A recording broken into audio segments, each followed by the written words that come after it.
You brushed your teeth this morning. Maybe you flossed. And somewhere in your mouth right now, there's probably a cavity waiting to be found at your next checkup. Now picture an ancient human skull, tens of thousands of years old, teeth still intact, almost no decay at all, no toothbrush, no dentist, no fluoride. But the real answer is far stranger than simply, they ate less sugar. Start with the assumption you probably carry. Ancient people must have had terrible teeth. No dental care, no modern hygiene, rough diets. Surely their mouths were a disaster? The fossil record says otherwise, and it says it loudly. Anthropologist Alan Walker, examining ancient hominin skulls, found something that genuinely surprised researchers for decades. Teeth from early humans and pre-agricultural populations show remarkably low rates of cavities, sometimes close to none at all, across entire populations spanning thousands of years. Pause on that. Entire ancient communities, eating raw or minimally processed food with zero dental technology, often had healthier mouths than a modern person eating a completely ordinary diet today. So what changed? Here's the detail hiding in plain sight. Cavities aren't really caused by neglect.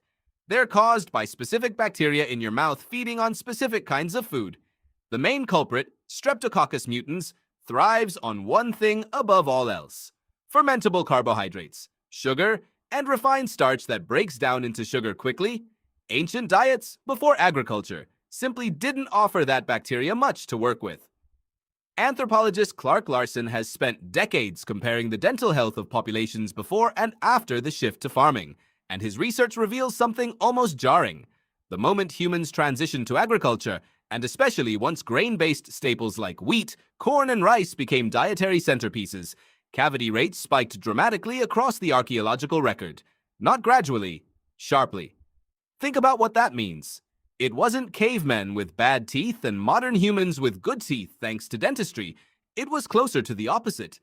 Ancient hunter-gatherer mouths were often healthier, and something about the agricultural revolution itself introduced the very problem modern dentistry now spends enormous effort managing. Here's where the story gets genuinely strange. Bioarchaeologist Guatelli-Steinberg, along with several collaborators studying ancient dental remains, has documented something else entirely counterintuitive. Ancient teeth, while often free of cavities, were frequently worn down significantly, flattened, chipped, sometimes ground almost smooth from a lifetime of chewing tough, fibrous, gritty food. Ancient people weren't walking around with picture-perfect white smiles either. Their teeth tell a different story of wear, not decay. So it's not that ancient mouths were flawless. It's that they failed in a completely different way than yours does. Your teeth are more likely to rot from the inside. Theirs were more likely to wear down from the outside. Now think about your own daily habits for a moment. You almost certainly consume more sugar in a single day than many ancient humans consumed in a week, if they had reliable access to sugar at all.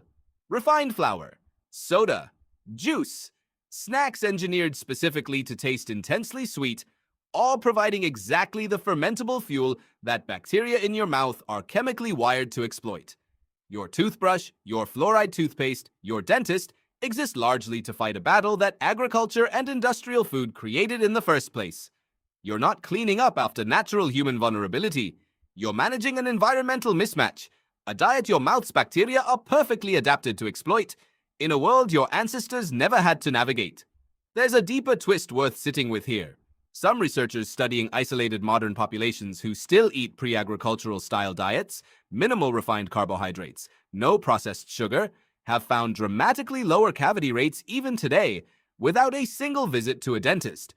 It's not that their teeth are biologically different from yours, it's that their bacteria simply have far less fuel to work with. That reframes the entire narrative around dental health. You've probably been told your whole life that cavities happen because you didn't brush enough, didn't floss enough, weren't careful enough. And hygiene absolutely matters. But hygiene is fighting an uphill battle against a food environment specifically engineered, generation after generation, to be more processed, more refined, and more intensely sweet than anything your biology evolved to handle. Ancient humans didn't win the cavity fight through discipline or technology. They won it almost by accident, simply because the food available to them didn't feed the bacteria responsible for decay. Modern humans, meanwhile, wage a nightly battle with a toothbrush agi.